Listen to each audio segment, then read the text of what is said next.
Since you clicked this video, I'm gonna guess you are a musician who just started to get curious about recording. Or maybe you already have a home studio and want to see if you can add something else to it. Or maybe you just want to know what the hell a home studio is. Either way, you are very welcome to watch this video, and I'm going to show you how to build your own home studio for under $300.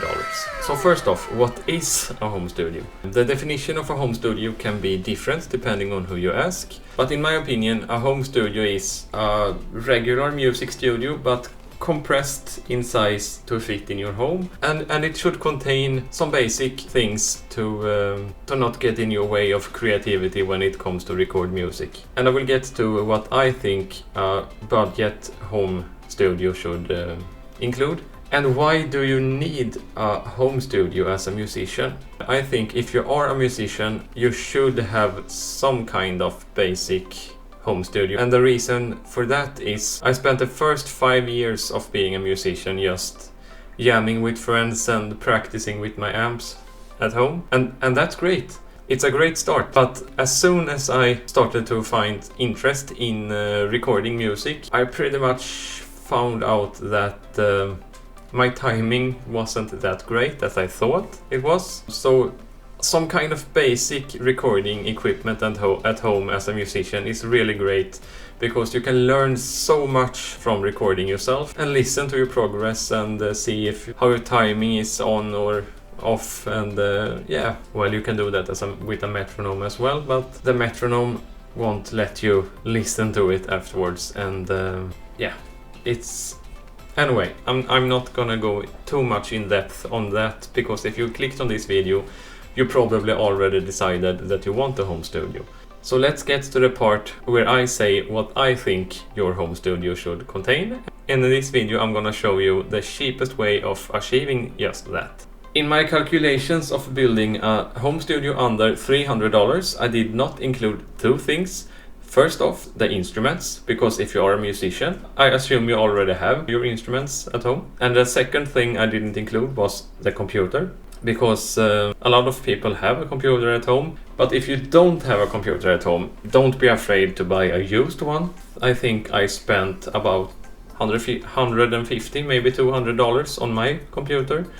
It's not the best on the market, but for me it's enough. It does the trick when it comes to record music and even editing videos. So you don't need to spend that much money on a computer if you don't already have one. The heart of the whole home studio is of course the computer, but after that you need an audio interface. And what an audio interface does is that it takes the signal from your microphone or instrument and transfer it to the computer into your digital audio workstation. I have tried a few interfaces in my life, and the one I stuck with that I still use today is actually the cheapest one that I have owned. And the one I'm using right now is the Line 6 Pod Studio UX1. And the reason I like that one is because it may seem pretty basic when it comes to the design and price, but it has all the functions I'm looking for in an audio interface.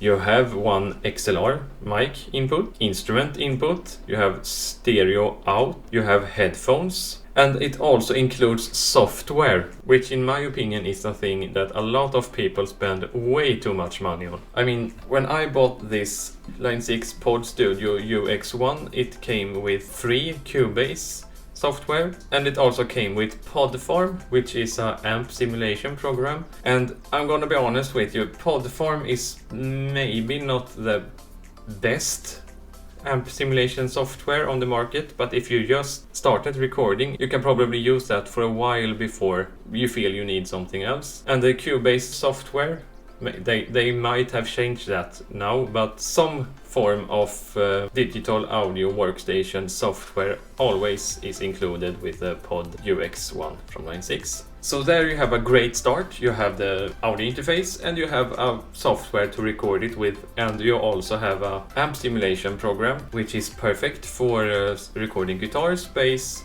and even vocals actually.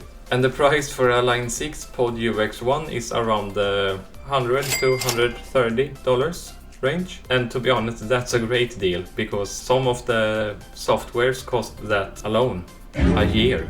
And when it comes to microphone, if you're just going to record electric guitar and electric bass, you won't need a microphone. If you don't have an amp you really want to mic up. But if you want to record vocals or acoustic instruments, you're going to need a microphone as well. And when it comes to microphones, I have tried a cheaper one, and I've not tried a lot of microphones, but when it comes to the cheaper ones, I could recommend the T-Bone MB45 from Thomann.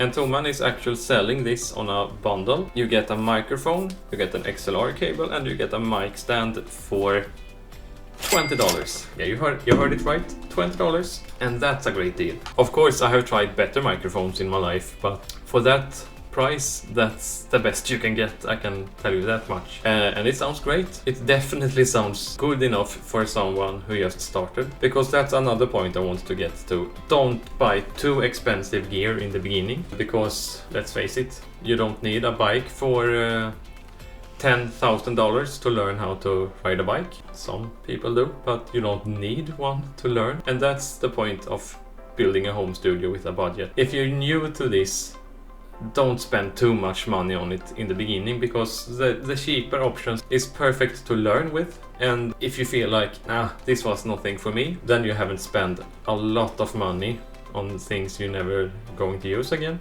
And if you felt like this is actually what I want to do, this was really fun, I want to do this my whole life, then the great thing with a home studio is you can upgrade things when you feel like it, or you don't need to buy everything at once. If you start with something like this in a budget range, you can change some of the components after a while and slowly upgrade to a better home studio. Another thing I think you should have in a home studio is some studio monitors. My first year I used some cheap gaming monitors, a 2.1 stereo system with a subwoofer. You can record music and mix with monitors like that, but the problem is that this is a whole other video. I can talk for hours why the difference between regular monitors and studio monitors, but the bottom line is studio monitors is made to reflect the sound without any makeup, so to say. They are designed to send the audio to your ears just the way it is, not making it better or worse in any way. Stereo or entertainment monitors, they are designed to make everything sound as good as it gets. So if you spend hours making a mix with your stereo monitors and think it sounds really great, you export the audio, you play it up somewhere else, and you maybe don't even recognize your recording anymore. That's the reason why I think you should have studio monitors and not stereo or entertainment monitors. Because if you make a mix sound great on a studio monitors, I guarantee you it will sound great everywhere. And for a budget alternative of studio monitors, I would recommend some of the Mackie monitors, because they sound great and they have a great price. There is a lot of Mackie monitors to choose from, but I would recommend the Mackie CR3X to start with, and the price for them is around $100. Now we have the audio interface, we have a microphone, and we have studio monitors, and it's still around $70 to $80 left for reaching the $300 limit, and that around $70-80 I would recommend spending on a MIDI controller, some kind of Midikeyboard. And I could really recommend the one I'm using. I'm using the Miditech Mini Controller 32. It costs around $70 to $80, and it's really worth the money. It's high quality feeling to it, and it gets the job done. Well, of course you can program VST instruments and without a MIDI controller, but I would recommend you to use a MIDI keyboard for that, because it's gonna save you a lot of time and frustration. That's, in my opinion, the basic things you need in a home studio.